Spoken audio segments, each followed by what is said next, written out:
के इस वीडियो में हम जब विवाह के समय कुंडली मिलान किया जाता है तो उसमें कौन कौन सी बातों पर ध्यान रखना चाहिए, इस विषय में जानकारी लेंगे।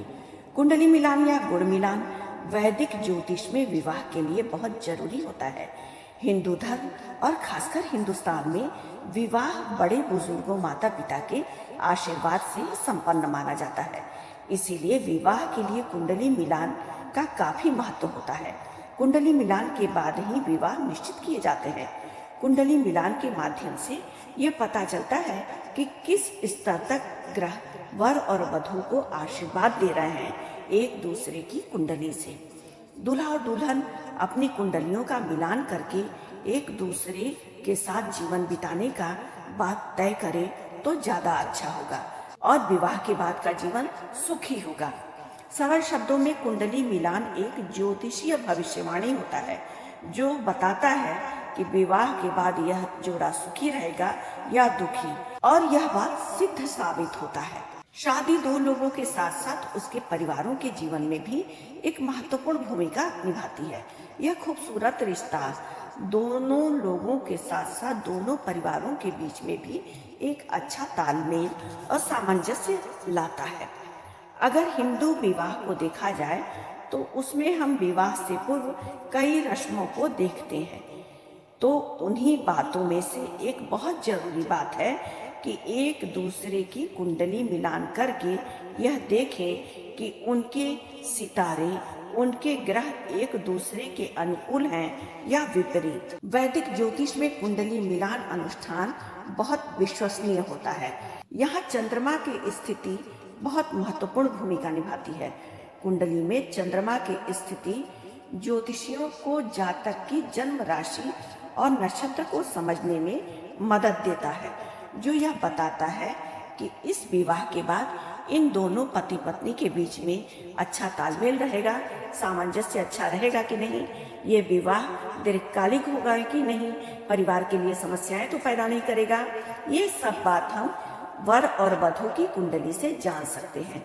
आज हम इस वीडियो के माध्यम से ये जानेंगे कि जब हम अपने बच्चे के विवाह की कुंडली का मिलान करें या अपने परिवार के किसी व्यक्ति के कुंडली का मिलान करें विवाह के लिए, तो उसमें हमें सबसे पहले क्या ध्यान देना चाहिए। क्या गुण मिलान से ही शादी कर लेना चाहिए? क्या मांगलिक और गैर मांगलिक देख करके शादी कर लेना चाहिए? कुंडली मिलाते समय कौन सी ऐसी बात है जिस पर हमें बहुत ध्यान देना चाहिए? तो सबसे पहली बात यह है कि राशि की मित्रता। अगर राशि मित्रता नहीं है तो अगर दोनों वर वधू की कुंडली में 36 के 36 गुण भी मिल जाएं तो भी आपस में सामंजस्य अच्छा नहीं होगा। इसलिए जन्म कुंडली मिलाते समय राशि की मित्रता पर विशेष ध्यान रखना चाहिए। दूसरी बात यह कि कुंडली में सप्तम भाव में जो राशि बन रही है वह वर और वधू दोनों की कुंडली में मित्रता की राशि हो, ये देखना चाहिए। सप्तमेश लगन हो वर या वधू की कुंडली में, सप्तमेश, नवमेश और पंचमेश की स्थिति को बहुत सूक्ष्मता से ध्यान दे करके तब कुंडली को मिलाना चाहिए। तीसरी बात ये कि मंगल ग्रह अगर लग्न में हो, चतुर्थ भाव में हो, सप्तम भाव में हो, अष्टम में हो या द्वादश में हो तो यह कुंडली मांगलिक हो गई। तो मांगलिक का विवाह मांगलिक से ही करना चाहिए। मांगलिक कुंडली का विवाह गैर मांगलिक से कभी भी नहीं करना चाहिए। अब एक स्थिति और बनती है जिसे प्रबुद्ध ज्योतिषी देख करके बता सकते हैं। आपके बच्चे के लग्न कुंडली में जहाँ मंगल लिखा हुआ है उसी भाव में अगर कन्या के या एक दूसरे के विपरीत उसी भाव में कोई भी शनि, सूर्य या पाप ग्रह बैठे हैं, क्रूर ग्रह बैठे हैं, तो किसी एक स्थिति में यह विवाह हो सकता है। इसको इस तरह से हम समझते हैं कि अगर जन्म कुंडली में वर और वधू में से किसी के भी जन्म कुंडली में एक भाव में जहाँ मंगल बैठे हैं, दूसरे के उसी भाव में कोई क्रूर ग्रह जैसे सूर्य, शनि, राहु, केतु इस तरह के ग्रह बैठे हैं तो यह विवाह हम कर सकते हैं। उसमें भी हम किसी ज्योतिषी को दिखा करके परामर्श लेता। दूसरा कि अगर विवाह में ब्राह्मण है तो नाड़ी दोष तो बिल्कुल भी नहीं होना चाहिए। नाड़ी दोष को वैसे भी समझना चाहिए कि नाड़ी दोष जो है वो जन हानि की संभावना को दर्शाता है, इसलिए नाड़ी दोष को देख करके ही विवाह करना चाहिए। वश्य, तारा, योनि, भकूट, नाड़ी, ग्रह सब मिलाकर अगर गुण कम भी मिल रहे हैं तो भी विवाह हम कर सकते हैं। लेकिन अगर ग्रह मैत्री नहीं है, भकूट दोष है, नाड़ी दोष है, गण मिलान सही नहीं है, तो गुण कितना भी मिले हम विवाह नहीं कर सकते हैं।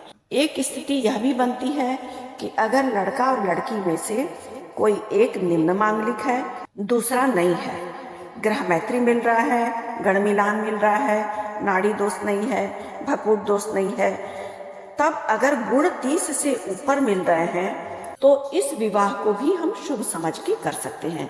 इस बात को हम फिर से समझते हैं। अगर वर और वधू के किसी एक में निम्न मांगलिक कुंडली बता रहा है, दूसरे में मांगलिक नहीं है, गैर मांगलिक है, और बाकी ग्रह मैत्री है, गण मिलान है, भकूट दोष नहीं है, नाड़ी दोष नहीं है, और गुण 30 से ऊपर मिल रहे हैं, तो इस विवाह को भी हम शुभ समझ करके कर सकते हैं। कभी कभी ऐसी स्थिति हो जाती है अज्ञानतावश कि वर या कन्या में से कोई एक उच्च मांगलिक है, दूसरा नहीं है, यह प्रेम विवाह है, तो विवाह करना जरूरी है। तो ऐसे में एक बार हमें ये भी समझना चाहिए कि क्या गैर मांगलिक से हम शादी करके विवाह करके उसका बलि दे दें, क्योंकि प्रेम का मतलब तो त्याग है, समर्पण है, सामने वाले की खुशी है, न कि अपनी खुशी के लिए विवाह करके अगर हम उच्च मांगलिक हैं तो भी ग्रह दोष को न समझ करके विवाह कर लें और उस व्यक्ति के स्वास्थ्य की हानि कर दें, उसको किसी भी तरह से जीवन का कष्ट हो जाए। तो ये स्थिति आने से पहले हमें मंगल दोष को अच्छे से जांच लेना चाहिए और मांगलिक कुंडली की मांगलिक से ही विवाह करने की अनुमति देनी चाहिए किसी ज्योतिषी को या परिवार के श्रेष्ठ जनों को। अगर किसी व्यक्ति को ज्योतिष की जानकारी नहीं है, अज्ञानता है और सामने वाला जानता है कि हमारी कुंडली मांगलिक है, तो ऐसे में प्रेम दिखाने के चक्कर में विवाह करके उस प्रेम की बलि देना अच्छा है, श्रेष्ठकर है कि आप उस प्रेम को खुशियों से रहने दें, उस प्रेम का त्याग करें, इसलिए कि आप मांगलिक हैं ये समझ करके कि ये विवाह मेरे लिए ठीक नहीं है। अगर ये दोनों स्थितियां तालमेल बनाने योग्य नहीं है, अगर ऐसा हो रहा है कि एक उच्च मांगलिक व्यक्ति गैर मांगलिक से विवाह करने के लिए तैयार है, वो नहीं मान रहा है, तो ऐसे में शिव शरण में जाना चाहिए। शिव जी के सामने संकल्प लेकर जो गैर मांगलिक है वो अपने स्वास्थ्य के लिए याचना करे, अपने जीवन के लिए याचना करे और 1.25 लाख का हर दूसरे तीसरे साल, हर दूसरे तीसरे वर्ष आजीवन महामृत्युंजय का जप करता रहे और हमेशा शिव जी के शरण में रहकर पंचाक्षर मंत्र का जप करता रहे और रुद्राभिषेक, जलाभिषेक अपने प्रतिदिन की नियमित दिनचर्या में वो शामिल करे। अगर वो अपने प्रेम को पाने के लिए इस तरह से समर्पित होता है शिव के प्रति, तब शिव जी भाग्य को बदलने वाले हैं। वो अपने आशीर्वाद को दे करके इस जोड़े को बनाए रख सकते हैं। लेकिन ये भी फैसला आप स्वयं से न लें, किसी योग्य ज्योतिषी को दिखा करके आपको सलाह लेना चाहिए। इसीलिए कुंडली मिलान करते समय सबसे पहला ध्यान ग्रह मैत्री का, दूसरा नाड़ी भकुट दोष का, तीसरा मांगलिक और गैर मांगलिक का, चौथा किन किन स्थितियों में हम विवाह कर सकते हैं निम्न मांगलिक होने पर, और अगर हमें किसी विशेष स्थिति में मांगलिक से विवाह करना पड़े तो अपने स्वास्थ्य के लिए, अपने जीवन के लिए हम शिव जी को किस तरह से हमेशा कटिबद्ध रहें, संकल्पित रहें, महामृत्युंजय मंत्र समर्पित करके अपने जीवन के लिए, अपने जोड़े के साथ बने रहने के लिए आशीर्वाद लें। तो आज के वीडियो में हमने जाना कि हमें कुंडली मिलान करते समय किन किन बातों का विशेष ध्यान रखना चाहिए। हमें अपने जन्म कुंडली में और दूसरे पक्ष के जन्म कुंडली में ग्रह मैत्री, पंचमेश, सप्तमेश और नवमेश की स्थिति, मांगलिक और गैर मांगलिक की स्थिति और किन किन स्थितियों में हम निम्न मांगलिक से या उच्च मांगलिक से विवाह करने के लिए ज्योतिषी से परामर्श लेकर के तभी फैसला करें, ये सब हमने जानकारी ली। आज के लिए बस इतना ही। अगर आपको हमारा वीडियो पसंद आया हो तो हमारे वीडियो को लाइक करना ना भूलें और हमारे चैनल को सब्सक्राइब करना बिल्कुल भी ना भूलें। धन्यवाद।